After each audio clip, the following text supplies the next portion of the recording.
Earlier that week, Jazz Chisholm got hit in the balls. This was probably the most famous injury of the week, if I had to guess. Jazz Chisholm takes a foul ball in the balls. When asked, he said on a scale, he said it was a 1 million on the scale, on the pain scale, right in the nuts. Ow. Oof. After the game says he was not wearing a cup. After the game says he will not wear a cup. Refuses to wear a cup. That's not what he does.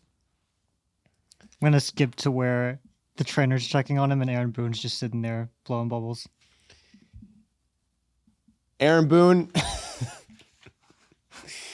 Look at Jazz's face here. He Man. always looks like he's annoyed with Jazz Chisholm. I mean, his teammates are kind of laughing at him. Judgy thinks it's funny. It's not funny. It was a pain scale of 1 million, Judgy. He looks like he just had like the hottest pepper in the world. Hottest pepper right into the balls, man. Jeez Louise. Leaves the game with sore balls. And that's not the only injury for the Yankees, man. The Yankees famously, Aaron Judge, fractured his rib, hasn't played since May 31st, and since then they are 11-7. They've moved into first place, currently have the best record in the AL. They have the best run differential in the AL by 95 runs. I want to take a look at this run differential in the American League. It is one of the most insane things you'll ever see because the skill gap right now is pretty big.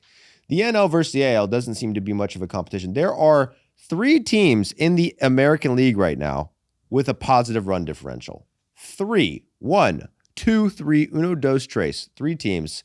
There's not a single team in the Central with a positive run differential. One of those teams with a positive run differential is the Rays. That's only +8. But the Yankees with a 112 positive run differential run differential the entire American League by 95 runs. And that is a lot of runs. And it makes you think, man, are people sleeping on the Yankees? I've said it multiple times this year, and I think people will continue to sleep. But if I had to say right now, if there was a team in MLB right now who could beat the Dodgers in a 7-game series, I would put my money on the New York Yankees. Just because of what they've done offensively and defensively and on the pitching staff with the injuries they have. Listen to this. 3rd in the MLB in runs this year without Judge. So without Judge, I mean, yeah, it's been 3 weeks, but 3 weeks of the season, I mean, that's probably about what? 25%, 20% of the season at this point? Close. Mitchell's doing the math. He just said, correct. That's actually perfect. Thank you. So 3rd in MLB runs. 3rd in MLB runs. 3rd in runs in MLB without Judge. 3rd in steals, too, so they're small ballering. I wouldn't say that's small ballering, but it's like, running is good for the team if you're good at it. And a big dig on the Yankees in past years was that their fundamentals were shit. And they fuck up the little things and they can't run the bases. But 3rd in steals, I mean, that's trending upwards. Pitching, 2nd in starting pitching ERA, 7th in relief pitching ERA. That's without Max Fried, and that's been without Garrett Cole most of the season. So they've done it a little bit shorthanded. And as I said, it's not even fucking close in the American League. And we'll go deeper and even compare them to some National League teams in a minute. But this week, they faced the white hot. You hear that? The white hot White Sox. They aren't red hot. They were white hot. First place White Sox came into the game. Davis Barton came into this series, the pitcher for the White Sox, 2.41 ERA, 4th most valuable pitcher in baseball. What did the Yankees do to him? Exploded his brain, dude. Shots to the fitted. 9 runs on 3 homers off Davis Martin. His ERA went up by how much, Mitchell? You didn't copy it in. I didn't copy it in because I'm a fucking ass fuck. But Mitchell wrote it down, so he should memorize that next time. So his ERA went up 0.91 runs, so essentially a full run in one start. That's not good, but that's what happens when you play the big bad Yankees in the Bronx Zoo. Next day, Ryan Weathers takes the mound for the Yankees. So Ryan Weathers, this is probably 3rd or 4th pitcher right now, 4th pitcher, kind of a back-end guy. He struggled a little bit. Last 3 starts, he gave up the first run in 2 of his last 3 starts. So that didn't make any sense. He's lost his last 3 starts, and he's given up a run in the first inning in 2 of his last 3 starts. He blew the lead in the other game in his other start. So he struggled in the beginning of games, comes into this game, wants to change that. Play the clip. Brian Weathers looked like a man on a mission in the first inning, retiring the side pretty quickly, and for good reason. His frustration was really boiling over when I spoke to him after his last start, telling me, I am sick and tired of putting this team in a hole. And he might have done it again. That ball is long gone. Off the back wall of the... Puts his team in a hole again. Bad timing for Weathers. However, that's the only run he allowed all game. Only allows 3 hits all game, strikes out 8, puts 10 more runs on the board. That's the Yankees offense on the White Sox. They scored 22 runs in 2 days. So here's the thing. They go 2 out of 3 against the White Sox. Now get this.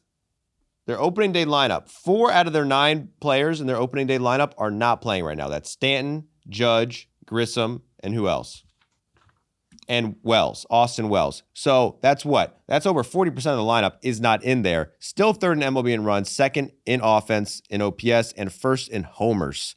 For the New York Yankees, who have a 2-game lead over the Rays, 8.5-game lead over the Blue Jays, who currently have 5 starters on the IL, even worse for the Blue Jays, 10.5 over the Orioles, and a 14.5 lead over the Red Sox. The Red Sox. So if I'm looking at the Yankees right now, Mitchell, I know you're a biased Braves fan. Do you think they're better than Braves? I think the Yankees are a very good team. I will say they did have a bad back end of the week where they went 2 for 34 with runners in scoring position. They stole so many bases. Small sample size. And they went 2 for 34. On Thursday, they went 0 for 1 with runners in scoring position, despite having 2 doubles and Jose Caballero reaching on a 2-base error, which doesn't really compute because you get 3 runners in scoring position and you only have 1 at bat. But like in general, the stolen bases have surprised me, especially because they have a bunch of guys who can hit for power. Spencer Jones, since coming back up and replacing Judge, has been legitimately really good. And like we said last week, they have a great starting rotation, even with Fried down right now. I mean, just talk about Schlittler. Cam Schlittler right now leads the league in WAR for American League. ERA leads American League in ERA. Most games started, most innings pitched, best ERA plus, best FIP, best hits per 9, best home runs per 9, 10.3 Ks per 9. I mean, that's the AL Cy Young hands down. He just pitched against the Red Sox again, didn't he? Or they didn't play the Red Sox. No, he had a start against the Reds this week. It was the one game they won against Cincinnati. He went 6 innings and struck out 13 batters, allowed no runs. Well, I just saw that he posted some screenshots of Red Sox fans telling him to kill himself. So I just assumed they played the Red Sox for some reason, then realized there's no way they played the Red Sox. He's just... the Red Sox fans just probably scoreboard watched and saw that he did well again and got mad. He is constantly beefing with Red Sox fans. It's a guy from Massachusetts. So that is the Schlittler way to say fuck the Red Sox. The Yankees have 2 great players from Massachusetts. One of them grew up a Yankees fan and the other Schlittler. So. Let me guess who the other one is.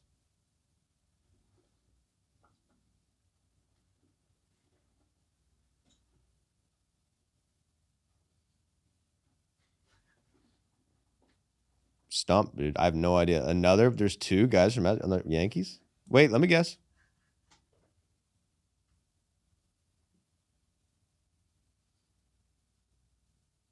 I'm stumped, bro. Who could it be? Ben Rice. Ben Rice. You took a mid-podcast snooze there. Ben Rice. 2 scoops of rice in that bowl for Ben Rice, who right now, as we stand, 1,000 OPS, 616 slugging.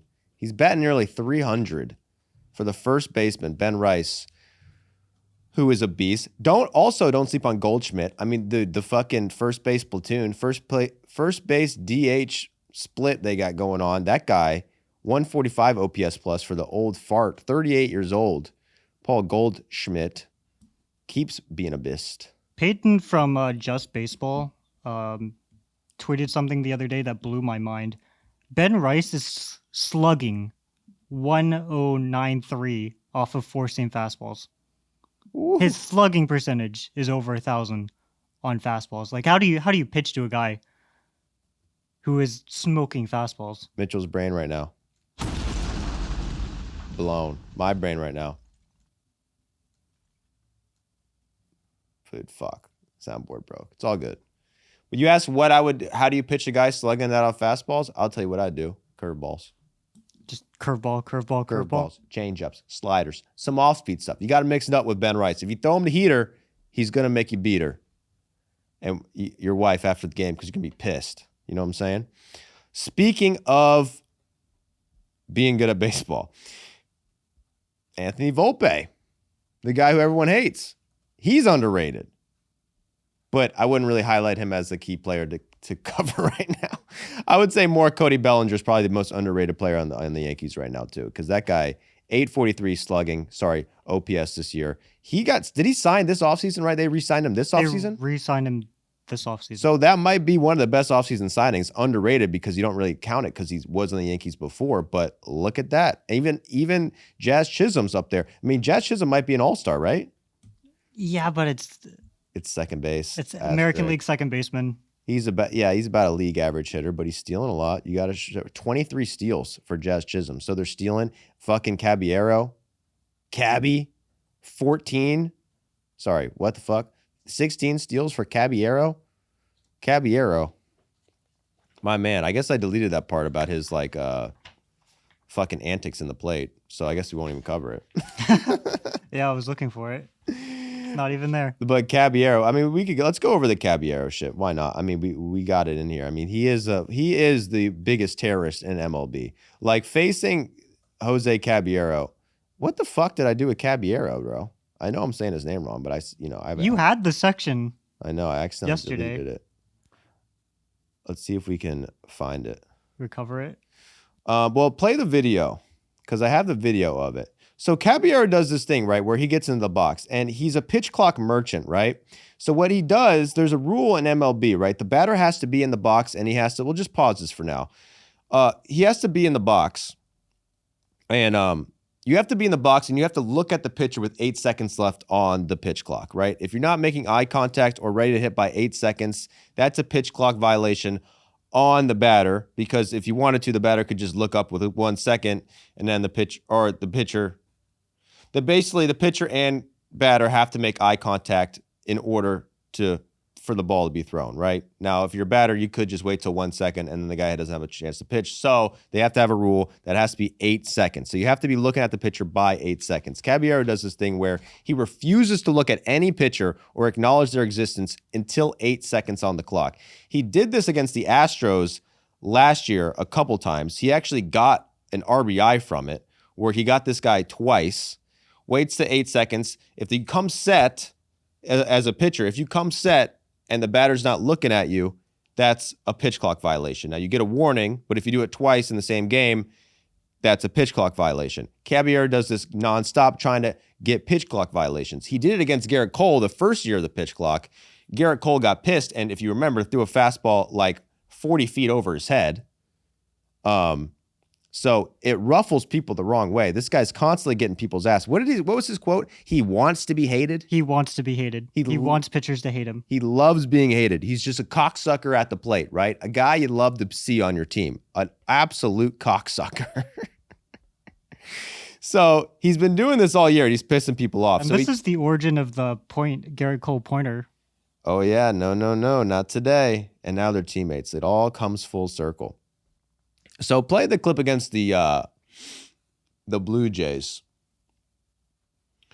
So what he does is against the Blue Jays, yet they call him on it because according to the rules, Caballero, he looks down, he's forcefully, pause it right here. Oh, you were late to the pause. You're off the team. See, he came set before he's looking at him, so that should be a pitch clock violation on the pitcher. However, the umpire calls it on Caballero because if you look at the beginning, if you go to the very beginning, the very, very, very beginning, play from here, the umpire has now concluded that this right here, if he looked at the pitcher, then looked down, so it was a fake look. They're trying to nerf Caballero with a fake look. That's a look. He's acknowledged the pitcher. Now he's looking down. The pitcher's allowed to come set. So now he's going to look down for as long as possible. Umpire says, you looked first time, boom. So it's the fake look. So they're trying to nerf Caballero. but you can't nerf a guy. I mean, this is a guy, you know what position he's played this year? Everywhere. Shortstop, second base, left field, right field, DH. He's even played pitcher and center field in his career. So he's played 8 of 10 possible positions in his career. He's just an all-around grinder. And it's the kind of guy you like on the Yankees. But they did nerf him this week. But going back to the Yankees as a whole, like I said, 2-game lead over the Rays, 8.5-game lead over the Blue Jays, 10.5-game lead over the Orioles, and a 14.5-game lead over the Red Sox, who had their stadium invaded by Scottish people this week.